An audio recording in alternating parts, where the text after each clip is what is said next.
Фикернең физик планда материальләшүе. Шикләүче инануларны билгеләп, алар урынына яңа фикер булдыру. Гармониялы тормышка ирешүнең беренче этабы шул. Яңа фикерләре галәм кануннарына күбрәк туры килә. Шунлыктан тормышыгыз өчен гомуми җирлек тудыра. Ул күпкә тынычрак, уңайлырак. Алар сезнең үз-үзегезне тотышыгызны яңа төсләр белән байыта һәм эчке дөньягызда барган үзгәрешләр әйләнә-тирәгездә дә чагылып бара. Сез инде бер төрле фикерләрегезне галәм кануннарына ярашлы итеп икенче бер фикергә алыштырырга өйрәндегез.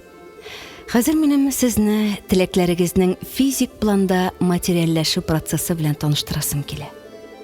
Бу нинди дә булса тәгаен бер әйбернең материальләшүендә, үзара мөнәсәбәтләр, билгеле бер хис-кичерешләр, хәл-вакыйгалар кебек төшенчәләрнең материальләшүендә үз эченә ала. Буларның барысы да уй өстендә эш нәтиҗәсе. Материальләшү процессы кайчан башланасың? Уй көч туплагач. Без аңа җитәрлек дәрәҗәдә көч биргәч, ул тышкы дөньяда да чагыла башлый. Безнең уй көчлерәк булган саен, тышкы дөньяда ул шул кадәр тизрәк чагылыш таба. Уйга ничек итеп көч бирергә соң? Беренчедән, уйның нинди компонентлардан торуын аңларга кирәк. Бу очракта без образ, хис, эмоциялар һәм сүзләр кебек компонентлар өстендә эшләрбез.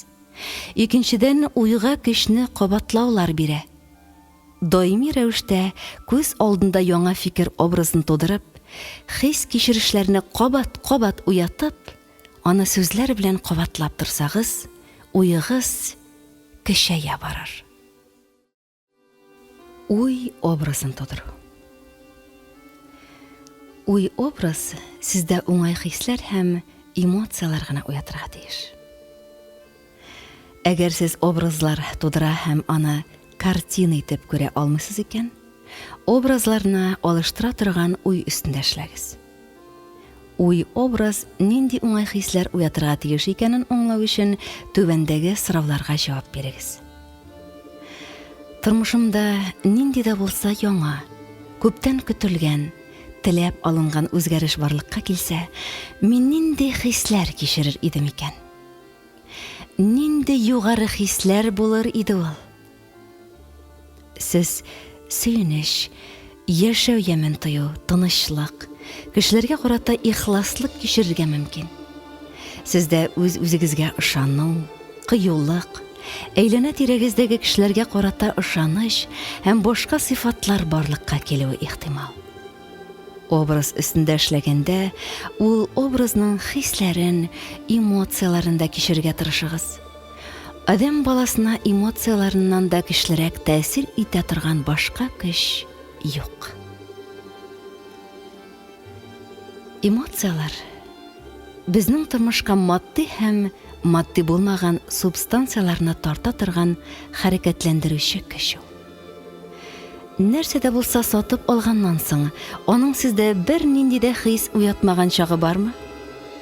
Андый әйбер юк. Нәрсә дә булса сатып алгач, ул сездә гадәттә уңай хисләр уята. Сез аны шуның өчен сатып алдыгыз да. Ә хәзер сезгә кыйммәткә төшкән, аны үзегездә булдыру өчен күп көч сораган берәр нәрсәне искә төшерегез. Һәм шуңа нисбәтле эмоцияларыгызны хәтерләгез. Ул эмоциялар шундый көчле иде. Сездә ул нәрсәне үзегездә булдыру теләге шул кадәр көчле иде. Сез ул әйберне яраттыгыз. Сезгә аны үзегездә булдыру теләге ошый иде. Сез уйларыгыз белән ул нәрсәгә кабат кайта идегез. Күңелегездә аның сурәтен төшерә идегез. Сез хәтта ул әйберне искә төшергәндә билгеле бер гыйбарәләр куллана идегез. Әгәр ул нинди дә булса тәгаен материаль әйбер булса, ихтимал сез хәтта аны тоемлы, исен сизә идегез. Сез эмоцияларыгыз белән эшләдегез. Аларны кат уяттыгыз. Сез уйыгызны кат көчәйттегез. Шуңа да әгәр сезнең тормышыгызга нәрсә дә булса җитми икән, димәк, сез аны тормышыгызга кертергә әзер түгел дигән сүз. Әгәр сез нәрсәне дә булса үзегездә булдырырга телисез икән, башта хәл итегез. Ул сезгә чыннан да кирәкме? Сез аны үзегездә булдыру турында уйлаганда уңай эмоциялар кичерәсезме? Кабатлап әйтәм, бу матди дөнья әйберләренә генә түгел, үзара мөнәсәбәтләргә, эш урынына, тынычлыкка, үз-үзеңә ышану кебек сыйфатларга да кагыла. Теләгегезне, ниятегезне, эмоцияларыгызны анализлаганда, күңелегезнең кайсыдыр бер почмагында кытыршылык сизәсез икән, тирәнрәк үтеп анализлап карагыз. Нәрсә кытыклыйсың? Шуны табыгыз. Ул сезгә куркуыгызга яки шикләүче инануыгызга күрсәтер. Әгәр каршылыкны җиңәсегез килсә, алда китерелгән магик көчкә ия булган сорауларны файдаланыгыз. Яңа уй фикерне искә төшереп кабатлагыз. Шулай итеп сез үзегезгә кирәк булмаган инанудан котылырсыз. Образга сүзләр, исләр һәм башка шундый тыйымлана торган элементлар өстәп, сез аны көчәйтәсез. Бу шар кабартуга охшаган. Уй шар ул. Ә эмоциялар, сүзләр һәм башкалар аны һава белән тутыра. Шар кабарту өчен күпме көч куйсагыз, уйыгыз да шул кадәр көчле булачак. Һәм ул сез теләгән нәрсәне үзенә тартып торачак. Шикләр һәм куркулар теләгегезгә ирешү юлында шарны тишеп, һавасын чыгарга сәләтле энә ролен үти. Шик һәм куркуларга юл куясыз икән, көчле уй формасы урынына сез хәлсез, шиңе беткән бер мескен генә уй теләк тотып калырга мөмкин.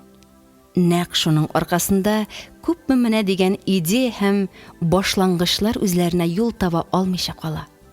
Алар көч топлый алмый.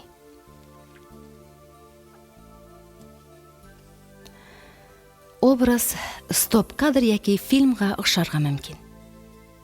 Әгәр сез образ белән эшлисез икән, ул стоп-кадр кебек булырга тиеш.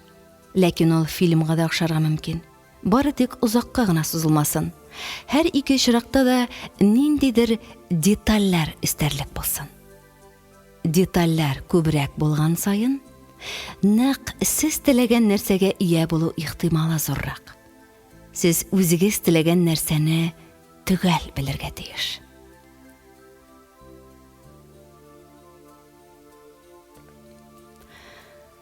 Уй образда сезнең үзегезгә дә урын булырга тиеш.